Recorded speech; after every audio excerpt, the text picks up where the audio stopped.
Shalom Bapak Ibu Sidang Jemaat yang dikasihi oleh Tuhan. Hari ini Rabu tanggal 20 Oktober tahun 2021. Kembali lagi kita akan merenungkan firman Tuhan bersama saya Pendeta Misa Handayani. Namun sebelum kita membaca dan merenungkan firman Tuhan, kita bersatu hati dalam doa. Kita berdoa. Tuhan adalah pencipta dan pemelihara hidup kami. Tuhan adalah penyelamat dan pemilik hidup kami. Tuhan, Engkau adalah pemimpin dan pelindung hidup kami. Terpujilah Tuhan. Saat pagi ini kami bersyukur atas setiap penyertaan Tuhan dalam hidup kami. Kami bersyukur atas waktu, bahkan kesempatan yang telah Tuhan izinkan bagi kami pada saat ini untuk kembali membaca serta merenungkan bagian dari sabda kebenaran-Mu.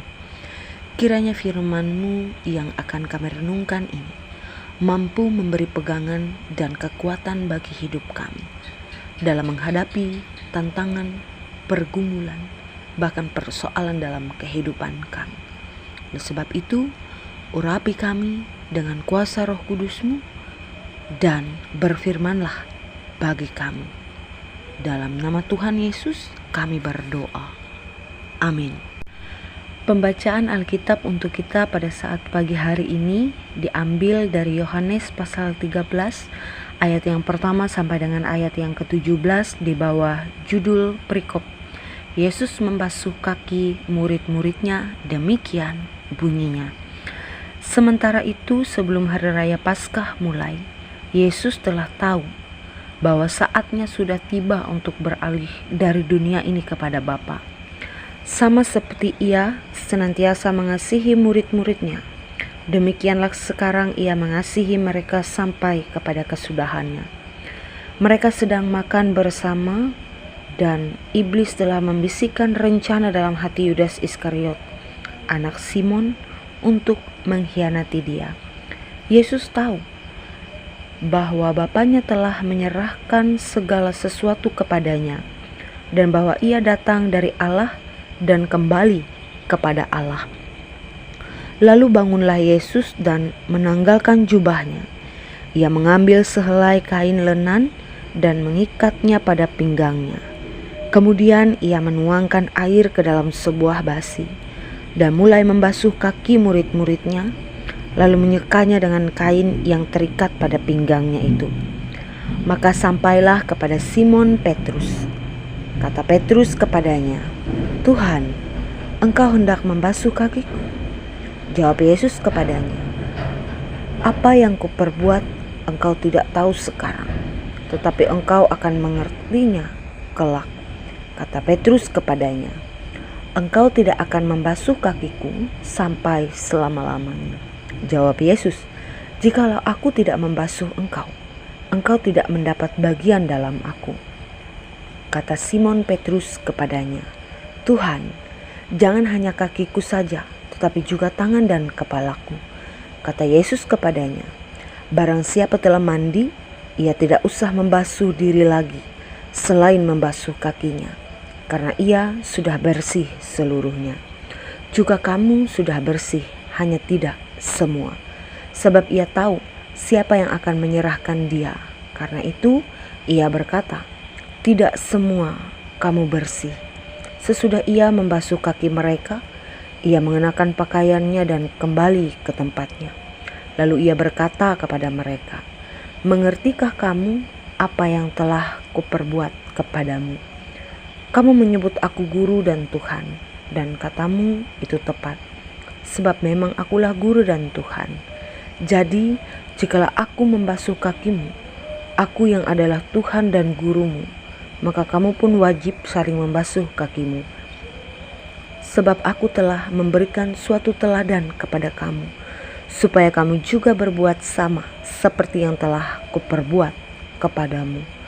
Aku berkata kepadamu, sesungguhnya seorang hamba tidaklah lebih tinggi daripada tuannya, ataupun seorang utusan daripada Dia yang mengutusnya." Ayat yang terakhir, "Jikalau kamu tahu semua ini, maka berbahagialah kamu jika kamu melakukannya. Amin. Sedemikian jauh pembacaan firman Tuhan.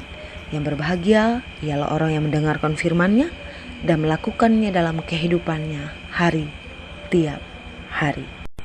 Ibu bapak sidang jemaat yang dikasihi oleh Tuhan, kebanyakan orang ingin mengetahui masa depan yang akan terjadi dalam kehidupannya. Karena itu, sejak zaman dahulu, peramal yang kini sering disebut dengan paranormal selalu didatangi dan diminta nasihatnya. Bagaimana respon kita manakala diberitahukan kapan dan bagaimana cara kita kelak akan meninggal? Apakah dengan informasi tersebut kita mampu menjalani kehidupan pada hari-hari selanjutnya dengan wajar dan sejahtera? Sebagaimana juga terjadi dengan seorang hukuman yang telah mengetahui kapan dia akan dieksekusi. Apakah dia mampu hidup dengan tenang dan sejahtera pada hari-hari terakhirnya? Pengetahuan tentang kapan dan bagaimana kita meninggal ternyata sangatlah berat dan akan menimbulkan perasaan tertekan, walau mungkin kematian tersebut masih akan terjadi beberapa tahun lagi. Yohanes pasal 13 ayat yang pertama menyaksikan bahwa Tuhan Yesus telah mengetahui saat kematiannya telah tiba. Sehingga menjelang peristiwa kematiannya, Tuhan Yesus yang pada saat itu sedang menanggung beban penderitaan karena rasa takut dan gentar, serta luka batin karena pengkhianatan salah seorang muridnya, ternyata tetap tidak berubah dalam mengungkapkan kasihnya kepada murid-muridnya. Yohanes pasal 13 ayat 4 sampai dengan yang kelima dapat ibu bapak sidang Jumat kembali membaca dalam hati bagi kita. Di mana pada saat Tuhan Yesus mengalami situasi yang sangat kritis, dia justru menunjukkan sikap yang merendahkan diri bagaikan seorang budak yang membasuh kaki pada tuannya. Dalam hal ini, Tuhan Yesus bukan mencuci tangan dari para muridnya, tetapi kaki para muridnya sendiri. Untuk mencapai tujuan itu, dia harus membungkukkan dirinya serendah-rendah mungkin. Lalu dia menyeka kaki mereka dengan kain yang terikat pada pinggangnya itu. Nah, bukankah pada saat kita mengalami kesusahan dan penderitaan, kita lebih sulit untuk peduli dan mengasihi orang lain? Apalagi pada saat kita sedang menderita, sangatlah sulit bagi kita untuk merendahkan diri di hadapan orang lain. Hal ini terjadi karena kita terdorong untuk marah dan marah, kesal kepada orang-orang yang ada di sekitar kita. Kita merasa bahwa diri kita bernasib sangat buruk. Kita merasa bahwa diri kita ini bernasib sangat malang. Sedangkan mereka yang saat itu tidak menderita, kita anggap memiliki nasib yang lebih baik atau beruntung. Timbullah perasaan bahwa kehidupan ini sangatlah tidak adil. Kita merasa bahwa Allah tidak adil terhadap kita. Allah tidak peduli terhadap kita. Nah, dalam situasi demikian, tidaklah mungkin bagi kita untuk merendahkan diri dan memberi kepedulian kasih kepada orang lain. Bahkan kita akan lebih cenderung untuk menuntut perhatian dan kepedulian dari orang-orang lain ketika kita sedang menderita. Pada saat kita sedang mengalami kesusahan, kita akan lebih cenderung mengharapkan orang-orang di sekitar kita untuk memberikan penghiburan, memberikan dukungan, memberikan pengertian dan belas kasihan. Tetapi ketika mereka tidak peduli, maka kita menjadi lebih marah dengan kehidupan ini.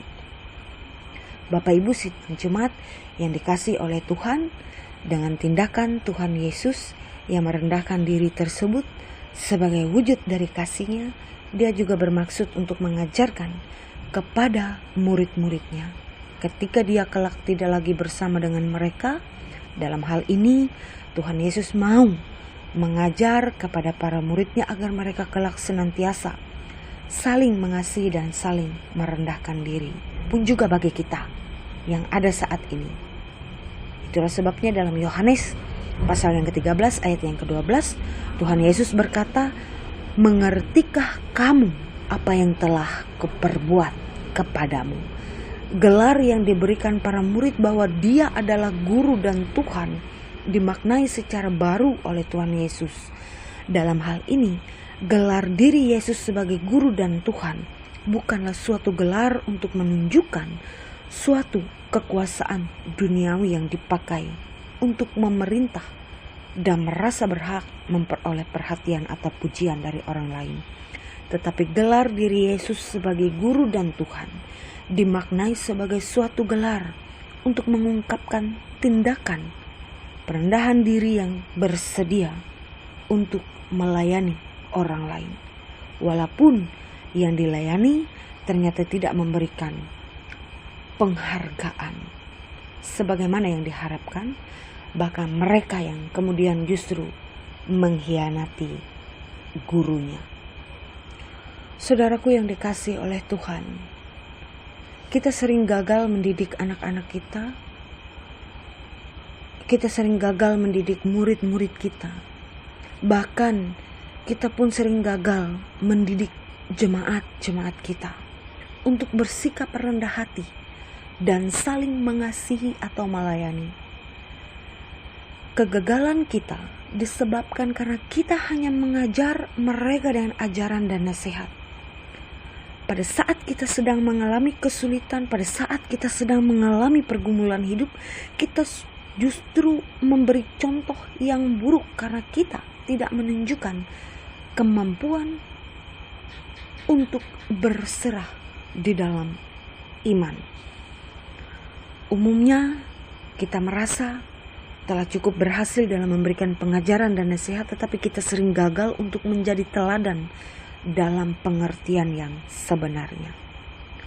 Sebaliknya, sikap Tuhan Yesus yang mau membasuh kaki para murid-Nya ketika Dia sedang mengalami penderitaan yang sangat berat membawa dampak yang luar biasa dalam kehidupan iman spiritualitas para murid-Nya, yang mana kelak para murid saat mereka mengalami penderitaan, mereka akan terdorong, mereka akan termotivasi untuk berlaku seperti yang telah dilakukan oleh Tuhan Yesus. Dengan perkataan lain, apa yang telah diberikan oleh Yesus dalam bagi kehidupan para murid pun juga akan menjadi contoh dan teladan, bahkan akan menjadi tiang awan dan tiang api bagi kita umat manusia di tengah-tengah dunia ini ketika kita menghadapi berbagai persoalan hidup, berbagai pergumulan hidup. Jangan pernah menyerah, tetapi terus semangat dengan kerendahan hati dan teladan yang diberikan oleh Tuhan dalam hidup kita. Karena Tuhan akan menjadikan pribadinya yang peduli bagi kehidupan kita. Oleh sebab itu, biarlah firman Tuhan pada saat ini terus memampukan kita dan terus menjadikan kita sebagai orang-orang yang beriman, yang terus menyerahkan diri ke dalam tangan pengasihan Tuhan. Amin untuk firman Tuhan. Ibu Bapak sidang jemaat yang dikasihi oleh Tuhan, mari kita bersatu hati dalam doa. Kita menaikkan syukur firman Tuhan dan syafaat kita berdoa. Kami bersyukur bahwa dengan anugerah-Mu, kami boleh mendengar bahkan merenungkan bagian dari sabda kebenaran firman-Mu. Kami percaya bahwa kebenaran firman-Mu akan menjadi mahkota yang abadi dalam hidup kami. Terima kasih ya Tuhan. Kami memohon kiranya firman yang telah kami perdengarkan dapat mendidik dan mengajarkan kami untuk terus mencari dan melakukan kehendak Tuhan. Bahkan firman-Mu kiranya menolong kami untuk hidup lebih dekat dengan Tuhan. Bahkan dengan firman-Mu kami pun hidup lebih akrab dengan orang-orang yang ada di sekitar kami. Ke dalam tangan-Mu kami percaya tiap langkah yang akan kami tempuh sepanjang hari ini ya Tuhan. Tuhan yang memberkati. Terima kasih Tuhan. Saat ini dalam syafaat ini, kami berdoa bagi jemaat Tuhan yang ada di kawasan Resort Buruk Jahu, tepatnya yang ada di Dirung Lingkin. Tuhan, apapun yang menjadi usaha bahkan pekerjaan mereka, apapun yang menjadi pergumulan bahkan harapan mereka, kami percaya Tuhan akan memampukan dan menolong kehidupan mereka, sehingga tidak ada kesusahan, melainkan sukacita, damai sejahtera, kebersamaan di dalam Tuhan semakin terjadi dalam kehidupan sidang jemaat-Mu. Bahkan saat ini pun kami berdoa menyerahkan para pendeta, penatua, diakon, siapapun yang Tuhan hadirkan sebagai perpanjangan tangan Tuhan di jemaat Dirung Lingkin. Biarlah Tuhan memberkati, sebab kami percaya bahwa Tuhan akan menyertai mereka senantiasa sampai pada akhir zaman. Begitupun saat ini kami berdoa bagi kami semua yang ada di tengah-tengah dunia ini, yang sedang menghadapi krisis ekonomi, yang sedang menghadapi berbagai macam duka cita dan persoalan. Kami tetap meminta bahwa Tuhan akan menuntun kami. Kami meminta bahwa Tuhan terus ada bersama dengan kami, agar kesusahan yang terjadi yang saat ini kami alami senantiasa mampu kami hadapi bersama dengan kasih Tuhan. Terlebih saat ini pun kami masih menghadapi masa-masa pandemi COVID-19 ini. Ya Tuhan, bibir, mulut, hati, dan hidup kami tidak akan pernah berhenti untuk selalu memohon kepada Tuhan yang senantiasa menguatkan kami dalam menghadapi masa pandemi ini. Kami memohon kepada Tuhan yang senantiasa menghalaukan kami dari berbagai macam kesulitan ini, agar dengan demikian kami percaya ketika Tuhan melawat kami, maka kami akan leluasa menjalankan bahkan beraktivitas di tengah-tengah dunia ini bersama dengan penyertaan Tuhan. Seluruh kehidupan kami sepanjang hari ini, apapun yang kami kerjakan yang berkenan di hadapan Tuhan, biarlah Tuhan semakin memberkati, dan apa yang Tuhan lihat yang telah kami kerjakan tidak berkenan di hadapan Tuhan, biarlah Tuhan selalu mengingatkan kami, mengajarkan kami agar terus hidup di jalan kebenaran bersama dengan kasih Tuhan. Dalam nama-Mu kami berdoa demikian. Bapa kami yang ada di surga, dikuduskanlah nama-Mu, datanglah kerajaan-Mu, jadilah kehendak-Mu di bumi seperti di surga. Berikanlah kami pada hari ini makanan kami yang secukupnya, dan ampunilah akan kesalahan kami, seperti kami juga mengampuni orang bersalah kepada kami. Jangan bawa kami ke dalam pencobaan, tapi lepaskanlah kami daripada yang jahat, karena Engkau mempunyai kerajaan, kuasa, dan kemuliaan sampai selama-lamanya. Amin. Tuhan memberkati engkau dan melindungi engkau. Tuhan menyinari engkau dengan wajah-Nya dan memberi engkau kasih karunia. Tuhan menghadapkan wajah-Nya kepadamu dan memberi engkau damai sejahtera. Amin.